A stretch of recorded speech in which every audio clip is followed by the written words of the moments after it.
Welcome. Today, I'm going to guide you through the steps to create a space on Gmail using your PC. This feature is perfect for organizing group discussions and collaborations. Let's dive in. First, open your web browser and head to gmail.com. Once you're logged in, you'll see your inbox.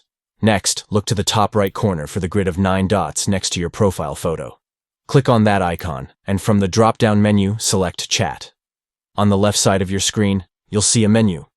Click on Spaces to explore this feature. Now, to create your new space, click on Find a Space to join. Here, you'll see an option that says Create New Space. Go ahead and click that. A pop-up will appear prompting you to enter a name for your space. Choose a name that reflects what the space is about. Once you've typed in the name, simply click the Create button. And just like that, you've successfully created a new space on Gmail. This makes it easier to keep your conversations organized and collaborate with others effectively.